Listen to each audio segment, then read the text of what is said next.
Bonjour Olivier de Nicolas, vous êtes le président du directoire de Fram, vous étiez auparavant le patron de Thomas Cook France. Justement, à propos de Thomas Cook, presque une dérive. Quelle est l'analyse que vous faites de la situation du Théo? Et est-ce que ça vient d'une faiblesse des Britanniques ou est-ce que c'est que le marché français est particulièrement touchy? Bonjour tout d'abord. Alors c'est une question qui amènerait un développement assez long en termes de réponse. Je crois que la première chose, j'ai pas à émettre d'opinion sur l'actionnariat de Thomas Cook France, d'autant plus que je veux dire, c'est un actionnariat que j'ai connu à l'époque. Et je ne suis pas sûr qu'il porte fondamentalement la responsabilité des difficultés de Thomas Cook France. C'est quoi alors? Euh, C'est plus le marché? je- nous sommes tous les acteurs principaux du tourisme en France aujourd'hui dans des situations de marché qui sont difficiles et Mhm, complexes. mhm. On souffre tous encore du printemps arabe. Notre collection de voyages, elle a quand même été montée il y a 18 mois pour l'année en cours. Hein, donc on était dans des moments où il était difficile d'avoir une lecture du marché. Donc on se retrouve aujourd'hui dans un marché de surcapacité, j'y reviendrai. Mais c'est un premier phénomène. Le deuxième phénomène est qu'on est quand même aujourd'hui dans une crise économique qui nous font, au niveau du client, des arbitrages un peu particuliers. Je dis parfois qu'Apple est un de mes concurrents, tout autant que les Thomas Cook, en termes de produits, puisque quand vous avez un budget contraint et que vous augmentez vos dépenses, soit de manière forcée, je pense au loyer, je pense à l'essence, soit de manière choisie, vous avez décidé d'équiper vos enfants d'un portable, Mhm. d'acheter un iPad ou ce genre de choses, forcément votre budget voyage est en baisse. Donc je pense qu'on est un peu victime de tous ces points-là. Nous sommes à un mois des départs du mois de juillet. Quelle est la destination qui vous préoccupe le plus? Alors, en termes de préoccupation, on va dire que c'est la totalité du marché qui nous préoccupe.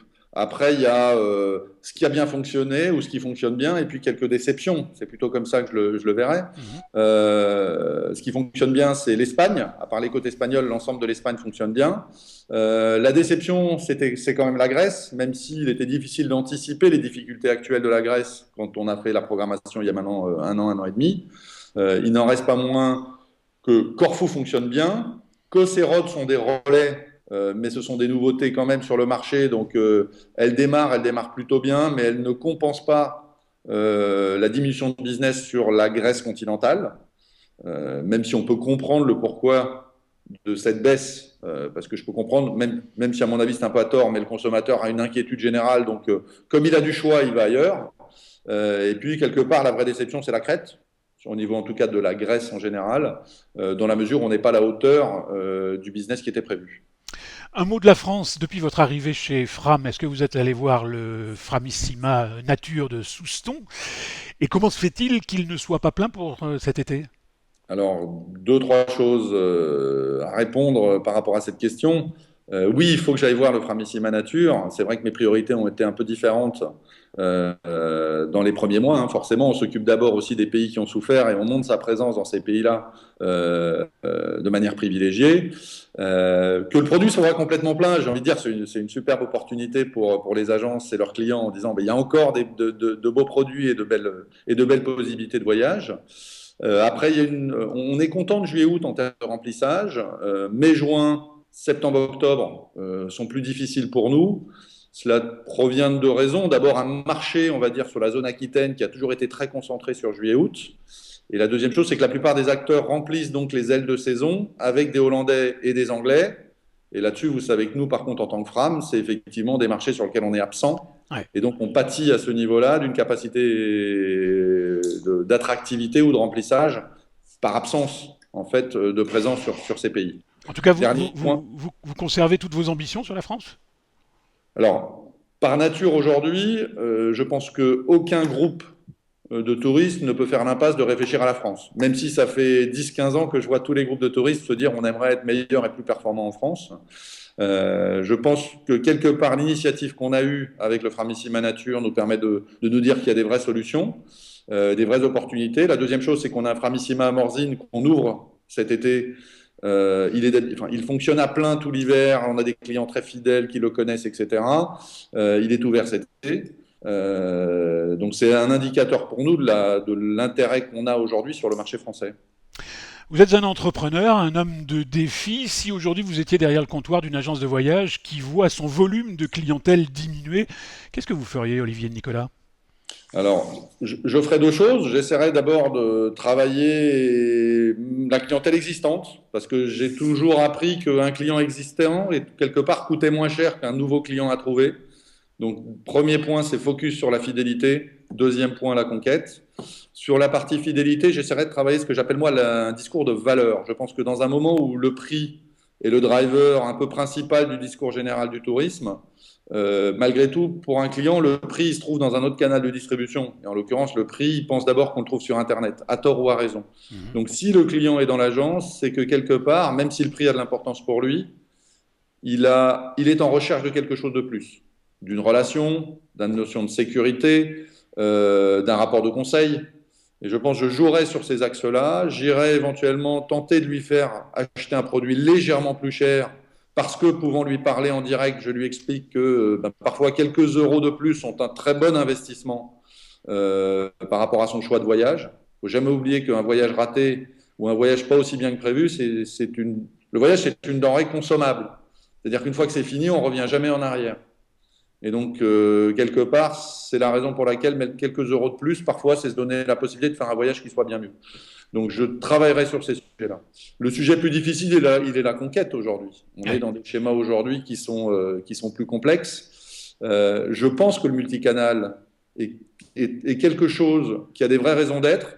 Je ne suis pas forcément sûr aujourd'hui qu'entre les distributeurs et les producteurs, on ait appréhendé ce sujet de manière, on va dire, adulte, transparente et on va dire complémentaire. Et je pense que là, on a des vrais sujets parce qu'en fait, c'est un vrai outil de création de trafic, à mon avis.